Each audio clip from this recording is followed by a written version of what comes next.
नमस्कार बंधुरा श्रावणी रान्नाघरे आपनादेर सबाइके स्वागत जानिए आमी आबारो एकटा रान्नार भिडियो निये आपनादेर सामने चले एसेछि। आजकेर आमी आपनादेर कुमड़ो दिये एकटा असाधारण टिफिन रेसिपि बानिये देखाबो। आशा करी आपनादेर भालो लागबे। तार जोन्नो किन्तु आमार पुरो भिडियोटा आपनादेर देखते हबे और देखा शुरू करार आगे एकटा लाइक देबेन और सुंदर एकटा कमेंट करते किन्तु भूलबेन ना। ताहले चलुन এই কুমড়ো দিয়ে আমি আজকের কি বানাই সেটা আপনারা একবার দেখে নিন। রান্নাটা করার জন্য প্রথমে আমি এখানে দেখুন গ্যাসটা অন করে একটা কড়া বসিয়ে দিয়েছি আর কড়ার মধ্যে দিয়ে দিয়েছি আমি 2 চামচ মতো সাদা তেল। রান্নাটা আমি এখানে সাদা তেলে করব, আপনারা চাইলে কিন্তু সরষের তেলেও করতে পারেন। এবারে তেলটা আমার গরম হয়ে গেছে, প্রথমে আমি তেলের মধ্যে দিয়ে দেব। দেখুন এখানে আমি ক্যাপসিকাম একটু সরু সরু করে কেটে রেখেছি, সেই ক্যাপসিকামটা আমি প্রথমে তেলের মধ্যে দিয়ে দিলাম। এটা কিন্তু আমি টিফিনটার পুরটা বানিয়ে নিচ্ছি, ভেতরে যে পুরটা হয় সেটা আমি এখানে প্রথমে বানিয়ে নিচ্ছি। ক্যাপসিকামটা তেলের মধ্যে দিয়ে একটু নেড়ে ছেড়ে ভাজা ভাজা মতো করে নেব। তেলের মধ্যে ক্যাপসিকামটা দিয়ে আমি একটু ভাজা ভাজা মতো করে নিয়েছি। এইবারে আমি এর মধ্যে দিয়ে দেব, দেখুন এখানে আমি অল্প একটু আদা জিরি করে কুচি করে রেখেছি, সেই আদাটা কিন্তু এর মধ্যে দিয়ে দিলাম। আর আমি এখানে দেব অল্প সামান্য একটু মানে একটা কাঁচা লঙ্কা একদম কুচি কুচি করে রেখেছি, সেই কাঁচা লঙ্কাটাও কিন্তু আমি এর মধ্যে দিয়ে দিলাম।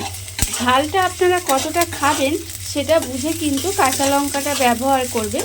আমি এখানে অল্প পরিমাণে ঝাল দিলাম, আমি যেহেতু এখানে বাচ্চার জন্য বানাচ্ছি সেই জন্য কিন্তু ঝালের পরিমাণটা কম দিলাম, আপনারা ঝালটা বুঝে ব্যবহার করবেন। এবারে এই আদা ক্যাপসিকাম আর কাঁচা লঙ্কাটা একটু তেলের মধ্যে নেড়ে নেব। ক্যাপসিকাম আদা আর কাঁচা লঙ্কাটা একটু তেলের মধ্যে ভাজা ভাজা মতো করে নিয়েছি। যখন দেখবেন একটু হালকা করে ভাজা ভাজা মতো হয়ে যাবে তখন আমি এর মধ্যে দিয়ে দেব আলু। এখানে আমি একটা আলু সরু সরু করে একদম কেটে রেখেছি, সেই আলুটা আমি এখানে দিয়ে দিলাম। আলুটা দিয়ে আবারও কিন্তু আমি একটু ভাজা ভাজা মতো করে নেব। আলুটা দিয়েও কিন্তু আমি একটু এইভাবে নেড়ে ছেড়ে ভাজা ভাজা মতো করে নিয়েছি। এইবারে আমি এর মধ্যে দিয়ে দেব বাঁধাকপি। এখানে আমি বাঁধাকপিগুলো দেখুন একদম কিন্তু সরু সরু করে কেটে রেখেছি, সেই বাঁধাকপিটাও আমি এর মধ্যে দিয়ে দিলাম। দিয়ে এবারে এই আলু বাঁধাকপি ক্যাপসিকাম সমস্ত কিছু কিন্তু এইভাবে একটু রান্না হতে দেব।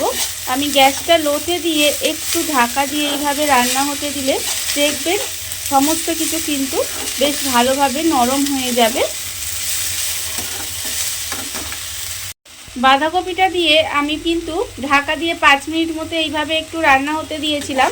দেখুন ঢাকা দেওয়ার জন্য বাঁধাকপিটা কিন্তু অনেকটাই নরম হয়ে গেছে আর কমেও গেছে। এবার আমি এর মধ্যে দিয়ে দেব আন্দাজ মতো নুন, অল্প একটু চিনি, আর আমি এখানে রেখেছি কাশ্মীরি লঙ্কার গুঁড়ো 1/4 চামচ আর জিরের গুঁড়ো 1/4 চামচ। এই সমস্তগুলো আমি এর মধ্যে দিয়ে দিলাম, দিয়ে খুব ভালোভাবে মিশিয়ে দেব। মিশিয়ে আমি কিন্তু আবারও একটু এইভাবে ভাজা ভাজা মতো করে নেব। গুঁড়ো মশলাগুলো দিয়ে আমি কিন্তু আবারও এইভাবে একটু রান্না করে নিয়েছিলাম। দেখুন রান্নাটা কিন্তু প্রায় হয়েই এসেছে। আমি এর মধ্যে অল্প সামান্য একটু জল দেব, খুব বেশি জল দেব না, আলু প্রায় সেদ্ধই হয়ে এসেছে। একদম অল্প সামান্য একটু জল দিলাম, দিয়ে গ্যাসটা লোতে দিয়ে এইভাবে একটু রান্না হতে দেব, যাতে বাঁধাকপি আর আলুটা যেটুকু সেদ্ধ হতে বাকি আছে সেটুকুও খুব ভালোভাবে সেদ্ধ হয়ে যায়। আর যেহেতু গুঁড়ো মশলাটাও দিয়েছিলাম সেই জন্য আমি এখানে অল্প সামান্য একটু জল দিলাম। দিয়ে এবারে এটা একটু গ্যাসটা লোতে দিয়ে ঢাকা দিয়ে এইভাবে একটু রান্না হতে দেব। গ্যাসটা লোতে দিয়ে ঢাকা দিয়ে আমি কিছুক্ষণ এইভাবে রান্না হতে দিয়েছিলাম। এর ফলে দেখুন আলু আর বাঁধাকপিটা কিন্তু যতটা সেদ্ধ হওয়া বাকি ছিল ততটাও কিন্তু বেশ ভালোভাবে সেদ্ধ হয়ে গেছে। এইবারে আমি এর মধ্যে দিয়ে দেব বেশ কিছুটা ধনেপাতা কুচি, আর দেব আমি এখানে অল্প একটু টমেটো সস। এখানে আমি টমেটো সসটা দিলে কি হবে পুরটা কিন্তু খেতে বেশি ভালো হবে। টমেটো সস দিয়ে দিলাম। আমি এখানে বাঁধাকপি ব্যবহার করেছি পুর হিসাবে।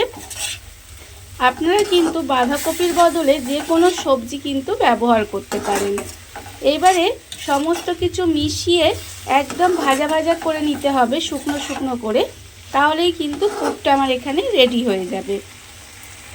পুরটা আমি এখানে শুকনো শুকনো করে ভাজা ভাজা মতো করে নিয়েছি। দেখুন এর মধ্যে কিন্তু কোনো রকম অবশিষ্ট জল বা জলীয় ভাব কিছুই নেই। পুরটা আমার এখানে রেডি হয়ে গেছে। এবার পুরটাকে আমি নামিয়ে একটু ঠান্ডা করে নেব।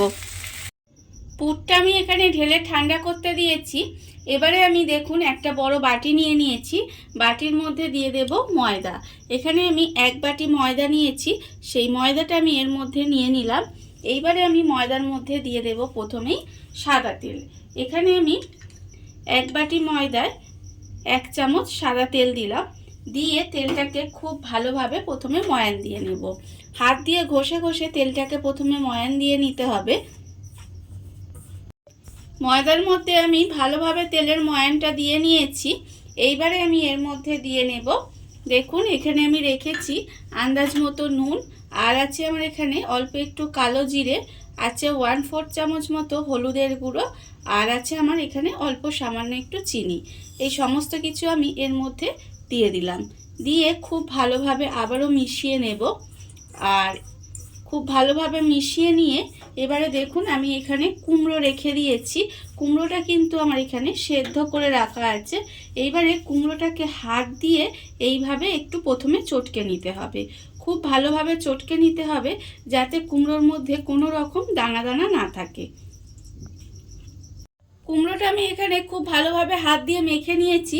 এইবারে আমি ময়দার মধ্যে অল্প অল্প কুমড়ো দেব, দিয়ে ময়দাটা মাখতে থাকবো। একেবারে কিন্তু আর সব কুমড়োটা দিয়ে দেব না, এইভাবে অল্প অল্প কুমড়ো দিয়ে ময়দাটা মেখে একটা ডো তৈরি করে নিতে হবে। আর এর মধ্যে কিন্তু কোনো রকম জল দেওয়া যাবে না, এই কুমড়োটা দিয়েই কিন্তু ময়দাটা আমি মেখে নেব। কুমড়ো দিয়ে ময়দাটা কিন্তু আমি এইভাবে মেখে একটা ডো বানিয়ে নিয়েছি। এইবারে আমি এর থেকে দেখুন এইভাবে অল্প একটু নেব, নিয়ে হাত দিয়ে প্রথমে এইভাবে একটু গোল করে নেব। তারপরে এরকম করে নিয়ে এরকম একটা বাটি মতো শেপ দেব। এইভাবে বাটির মতো করে নিতে হবে।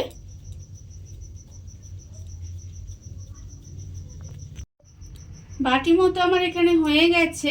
এইবারে আমি এর মধ্যে দিয়ে দেব যে পুরটা আমি এখানে বানিয়ে রেখেছিলাম, সেই পুরটা কিন্তু আমি এর মধ্যে দিয়ে দেব। দেখুন একদম পুরো ভর্তি করে কিন্তু পুরটা দিয়ে দিতে হবে।